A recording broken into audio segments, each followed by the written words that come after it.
Hola, junto a Fundación Energía Comunitaria y la Asociación de Empresas Eléctricas, los queremos invitar a dar comienzo a este programa pionero en la televisión chilena. Hablaremos de un tema relevante para usted, señora, señor que está en la casa, pero también para usted, empresario.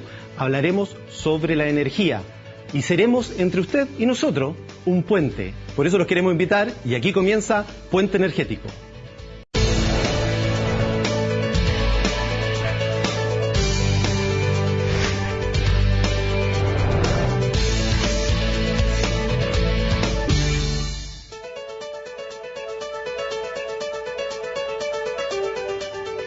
Y en nuestro primer capítulo hablaremos sobre el sector de la energía, en lo que es Puente Energético. Les contaremos en qué está constituido esta matriz energética, cuál será la capacidad instalada que tiene. Vamos a hablar sobre los tres grandes sectores.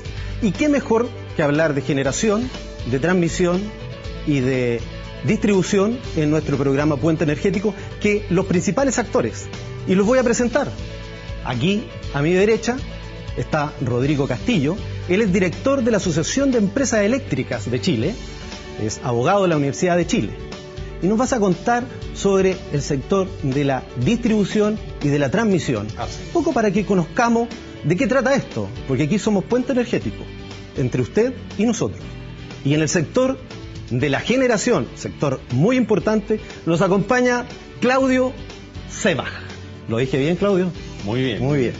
Claudio es el vicepresidente ejecutivo de la Asociación de Generadoras de Chile. Él es ingeniero industrial eléctrico de la Universidad Católica de Chile. Y vamos a dar inicio. Contemos en nuestro primer programa con mucha energía, ¿qué es la energía? Nosotros hoy día tenemos constituido una matriz energética. Y esa matriz energética forma parte de diferentes estructuras, instituciones, organizaciones.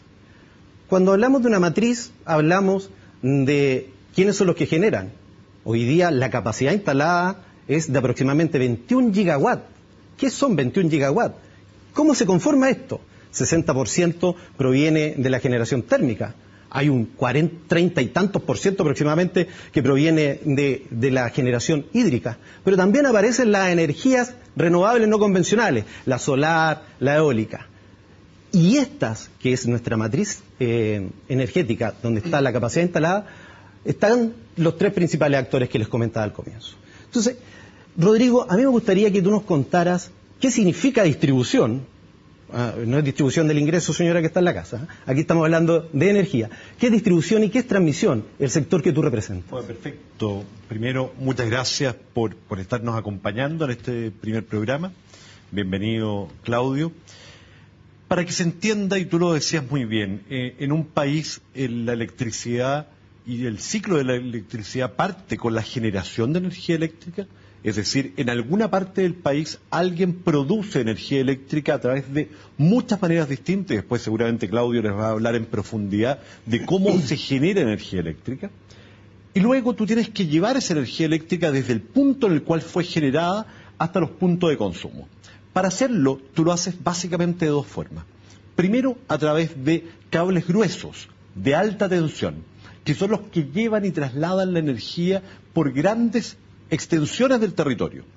Luego llegar a un punto en el cual esa energía que viene en tensiones muy grandes, usted, señora, que está en la casa y que sabe que en su enchufe tiene 220 voltios, bueno, la energía viaja a miles de kilowatts de tensión, es decir, si esto fuera una manguera con agua, enormes cantidades de agua a mucha presión.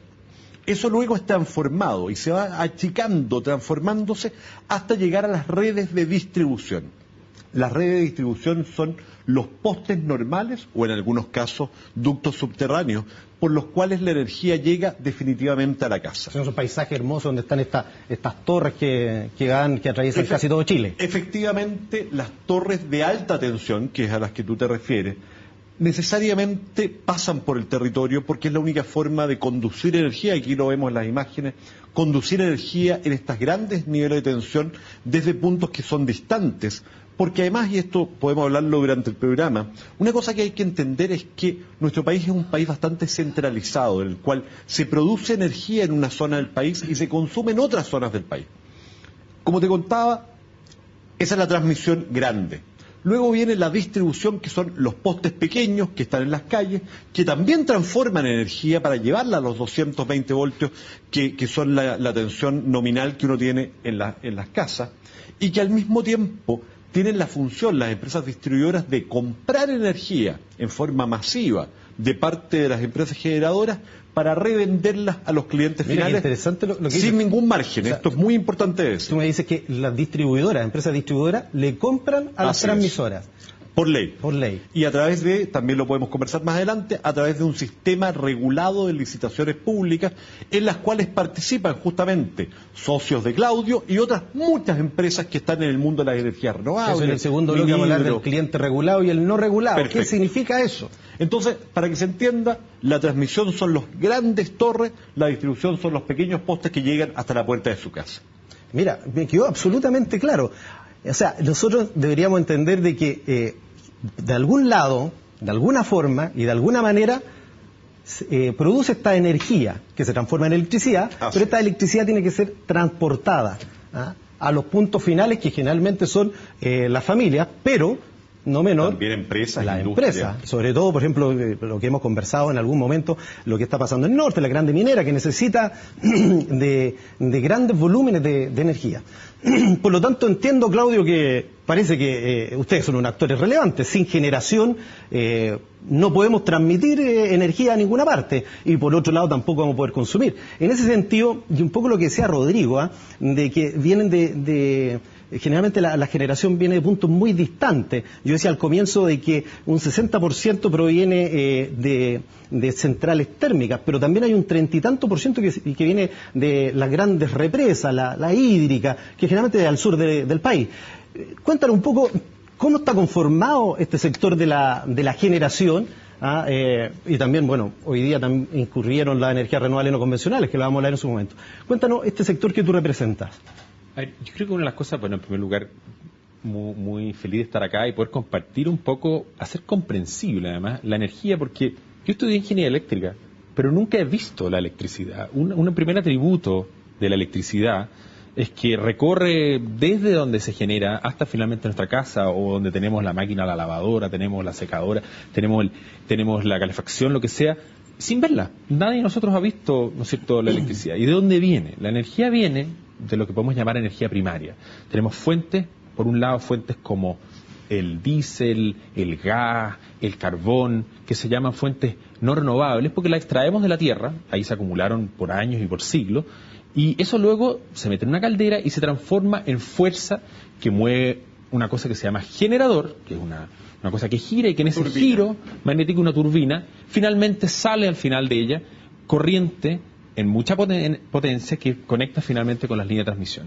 Y por otro lado tenemos una enorme cantidad de otro tipo de fuentes que se llaman las renovables, donde tenemos el agua, ¿no es cierto?, que por la fuerza del sol que subió el agua a la cordillera y que después baja, ¿no es cierto?, y por la caída puede también mover una turbina, y esa turbina nuevamente se transforma en electricidad. Lo mismo podemos ver con el viento, ¿no es cierto?, cuando gira.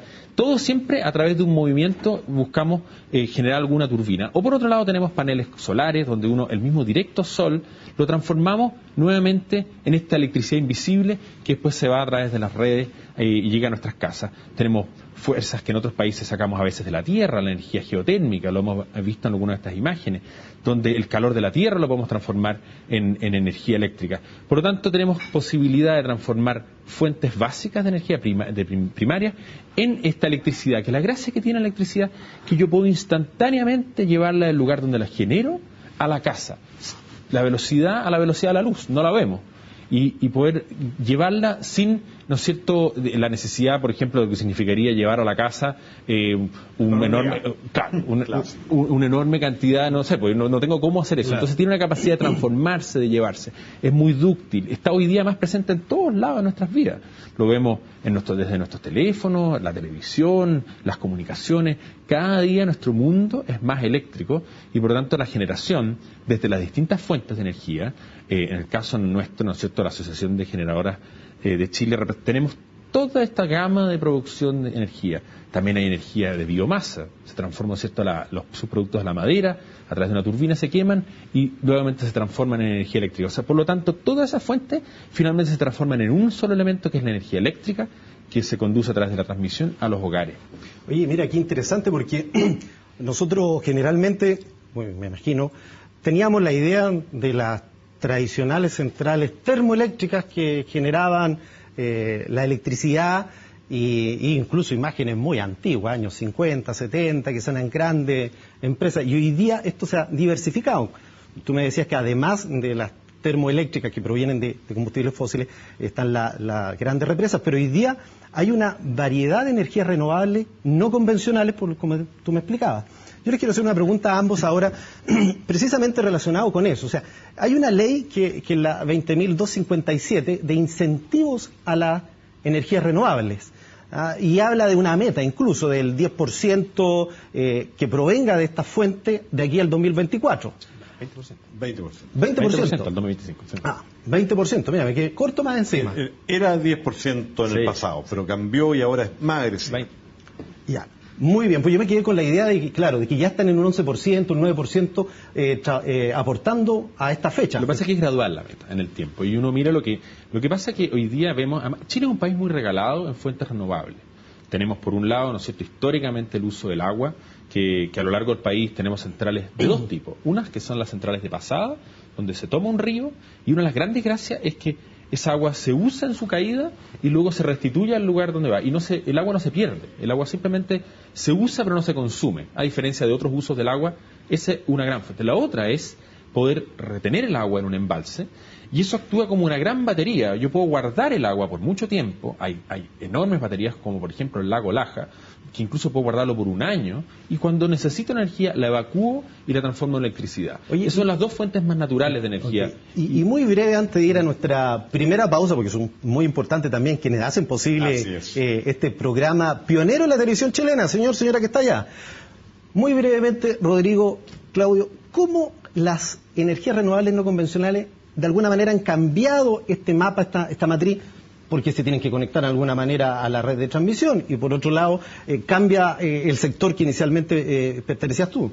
A ver, lo primero es que tú mencionabas una norma en la cual se establece una meta del 20% al año 2025. Yo soy de quienes creen que probablemente vamos a sobrepasar esa meta y que la existencia de esa norma va a estar ahí, va a ser útil como un mensaje político, pero en realidad no va a hacer falta, porque naturalmente el costo de producir con energías renovables, sumado a, como decía Claudio, las ventajas que tiene Chile, nuestros enormes recursos naturales en términos de energías renovables no convencionales, nos van a permitir naturalmente y sin necesidad de subsidios o ayudas el que estas energías se desarrollen más allá de ese 20% que nos pusimos como meta. Rodrigo, muy brevemente, tenemos harto para conversar en el próximo bloque. Claudio, muy brevemente, ¿cómo han incurrido esto? 20 segundos. Lo que dice Rodrigo es muy cierto. Nosotros estamos, gracias a los menores costos de lo solar, de lo eólico, además complementado con el agua, estamos avanzando a un ritmo mucho mayor de lo que esta ley que alguna vez pensó y que alguna vez todos pensamos. Y eso es una gran ventaja y una gran virtud que tenemos como país y que tenemos que aprovechar al máximo.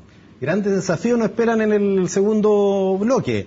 Ahora los invito a una muy breve pausa comercial con nuestros auspiciadores. Ya volvemos en Puente Energético.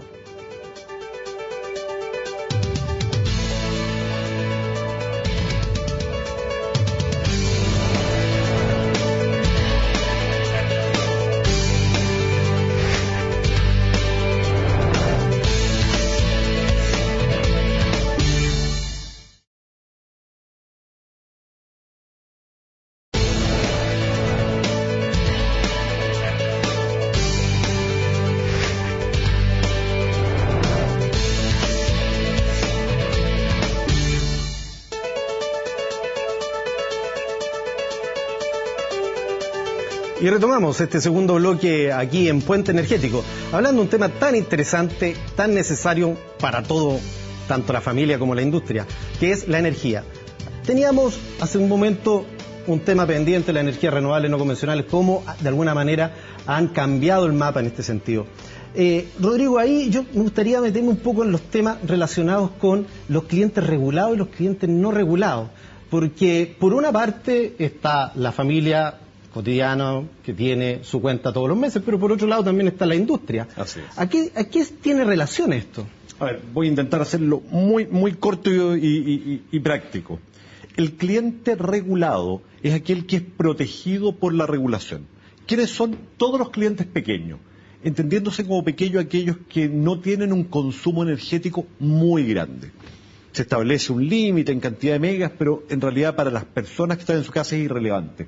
Todos quienes estamos en nuestras casas, los pequeños comercios, las pequeñas industrias, son todos clientes regulados. ¿Qué significa eso? Que es el Estado el que fija todos los precios relacionados con la energía.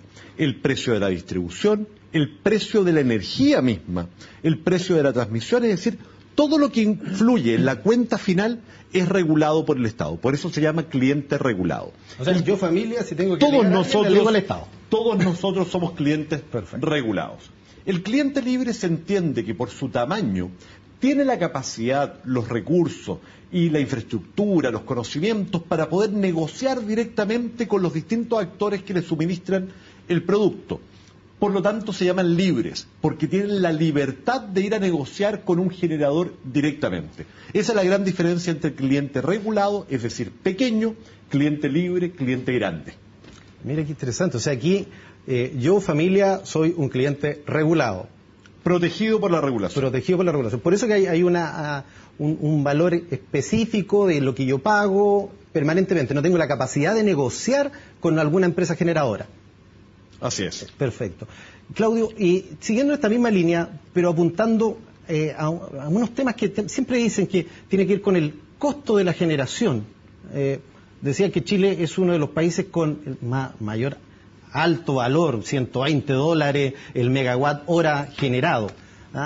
Hoy día debe estar del orden de los 80 megawatt hora, o sea, $80 el megawatt hora en el mercado. Pero ¿eso es para el cliente regulado o para el cliente? ¿Puede acceder a esa rebaja el cliente regulado, el cliente no regulado, el libre?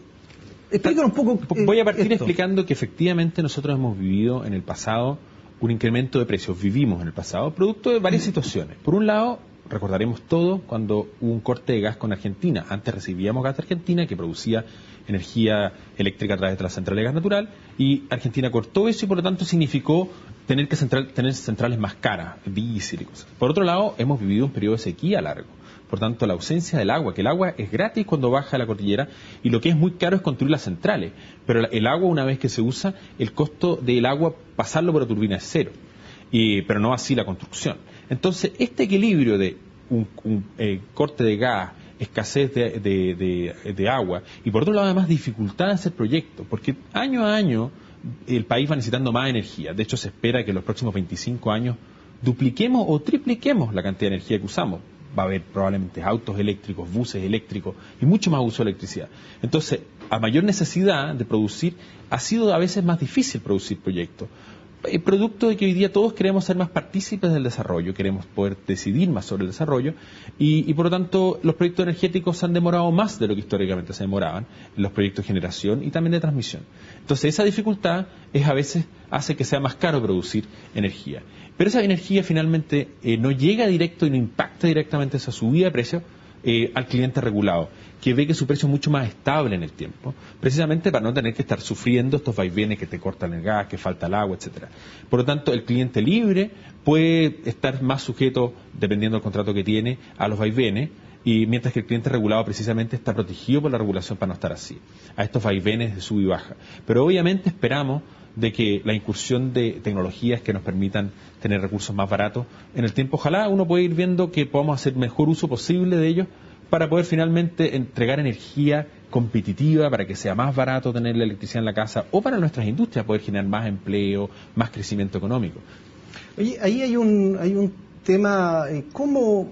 Y salió hace muy poco también, y Rodrigo, a ti la pregunta, uno llamado licitación por paquetes de energía. Sí. Déjame hacer una explicación brevísima para que la gente lo entienda, porque la gente ve en el diario, subió el costo marginal de la energía, correcto, y se van a mirar su cuenta a ver. Oye, pero parece apocalíptico, es como para asustarse. Para que la gente lo entienda muy breve, hay 3 precios habituales que se nombran, hay muchos más, pero hay 3 precios habituales que se nombran.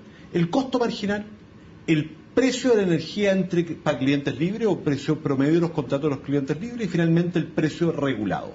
Señora, señor, el único precio que usted ve en su cuenta es el precio regulado, que es producto de muchos contratos con muchas empresas durante mucho tiempo y de muy largo plazo, motivo por el cual las variaciones, tal como decía Claudio, son relativamente menores. Existen, porque esos precios están indexados a su vez, por ejemplo, al dólar. Cuando sube el dólar, todo lo que ha subido en el último tiempo es uno de los grandes motivos por los cuales la cuenta eléctrica de las personas ha aumentado. El costo marginal, en cambio, es el precio automático de intercambio al interior de la red entre empresas generadoras, que influye en los resultados de las propias empresas generadoras o puede influir, como decía Claudio, en los contratos de los clientes libres si es que esos contratos tienen algún nivel de indexación al costo marginal, pero en ningún caso influyen en el corto o mediano plazo en el precio final de las personas. ¿Eso significa que esto no influye para nada? Nunca, no, en el corto y mediano plazo. Esto es lo mismo que si a uno le dicen, subió la harina, ¿significa que el pan va a subir en la mañana de hoy? No. Pero si se mantiene un mayor costo de la harina en el tiempo, evidentemente el costo del pan en algún momento va a aumentar.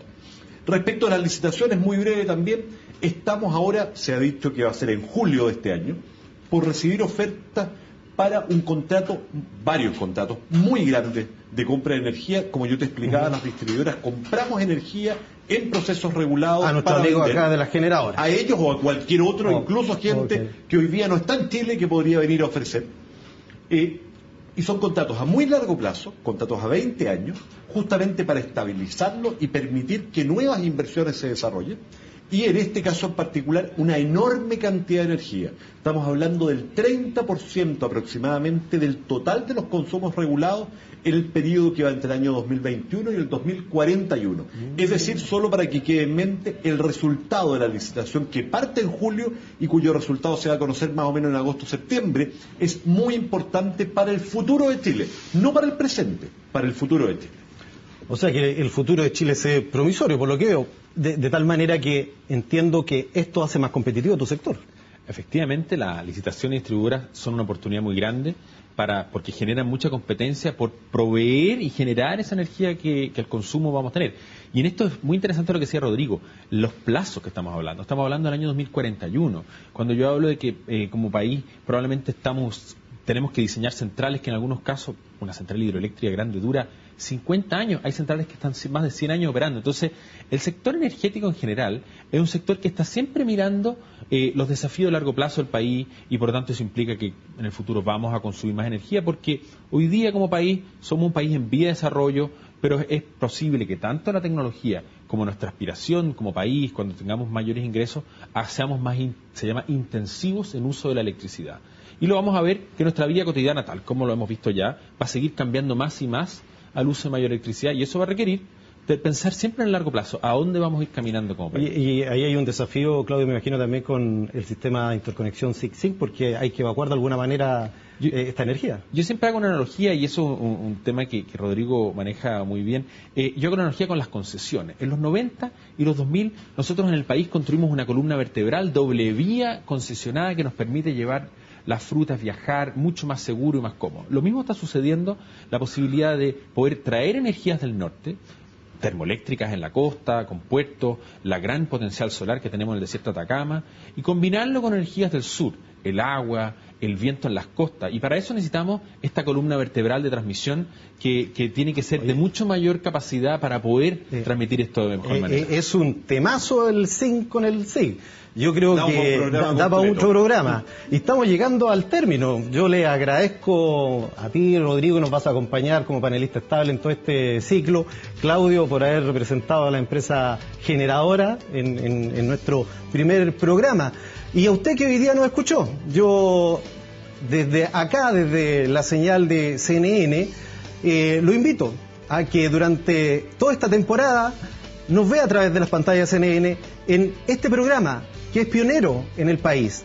Vamos a hablar de energía, un tema que a usted le interesa, nos interesa a nosotros y le interesa a todo el país. Los esperamos la próxima semana acá en Puente Energético.